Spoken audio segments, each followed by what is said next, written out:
ქართული კინოკლასიკის შედევრის საერთაშორისო კინოკრიტიკოსების ობიექტივში რამდენიმე კვირაში თენგიზ აბულაძის „სხვისი შვილების“ რესტავრირებული ვერსიის მსოფლიო პრემიერა გაიმართება. კინოშედევრი უნიკალურად გადაღებული სტილით ასე აფასებს როტერდამის საერთაშორისო კინოფესტივალის საიტი თენგიზ აბულაძის პირველ დამოუკიდებელ ფილმს, რომლის ჩვენებაც 4 თებერვალს შედგება.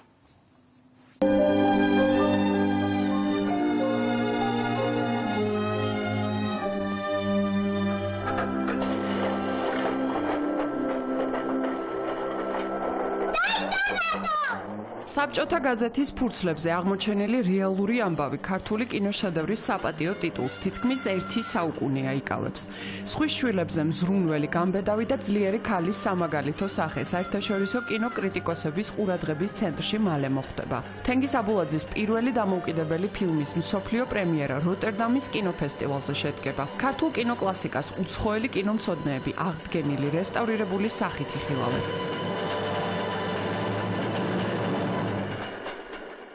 კინოკლასიკის საერთაშორისო მაყურებლამდე მიტანის იდეა ვენეციის კინოფესტივალზე გაჩნდა. უცხოელმა კინოკრიტიკოსებმა არჩევანი სწორედ თენგიზ აბულაძის „სხვის შვილებზე“ შეაჩერეს. გავლენიან კინოფესტივალზე ფილმის ჩვენება 4 თებერვალს გაიმართება. ფაქტიურად ეს არის მისი ამ პერიოდში მსოფლიო პრემიერა.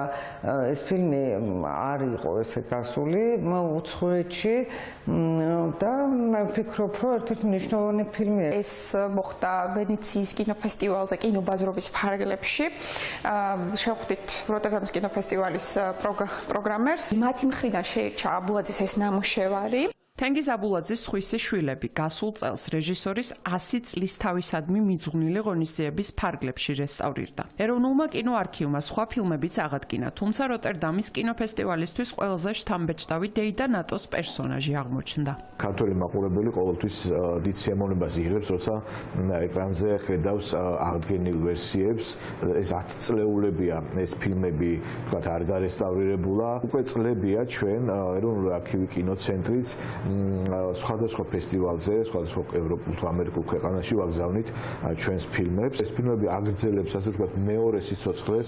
უნიკალური სტილით გადაღებული შედევრი, რომელიც ხელახალი აღმოჩენისთვის არის მზად. როტერდამის კინოფესტივალის ოფიციალურ საიტზე აბულაძის ფილმის ასეთ მიმოხილვებს ხვდებით. კინომცოდნეების შეფასებით, ევროპელი მაყურებელი ამ ფილმით ქართულ კინოს ახლიდან გაიცნობს. ჩვენი ფილმის რეტროსპექტივის, მისი წარდგენის, მისი აღდგენის და მისი თავიდან ახალი სიცოცხლით ჩვენების აი ეს პრეცედენტი უდაოდ ძალიან მნიშვნელოვანია, ძალიან საინტერესოა და ერთი ნაბიჯია, ერთი მნიშვნელოვანი აგურია იმ გზაზე, რომელსაც შეუძლია აჩვენოს დასავლეთის მაყურებელს, რა კულტურის მატარებელია ქართული კინო, როგორი საინტერესო ქვეტექსტის მატარებელია ქართული კინო. კომენტატორმა თქვა, დათაძიას ახალი ცოლი სիմპათიურია, ძალიან სիմპათიური? ვინა სიმპათიური? როტერდამის საერთაშორისო კინოფესტივალი 30 იანვარს დაიწყება და 9 თებერვლამდე გაგრძელდება. 70-იან წლებში გადაღებულ ქართულ კინოკლასიკას კი მაყურებელი 4 და 7 თებერვალს ნახავს. გაზდაეხეტებით. გაზდაგატალეთ ქუჩი. და იჩქარა სახში. ჩქარა.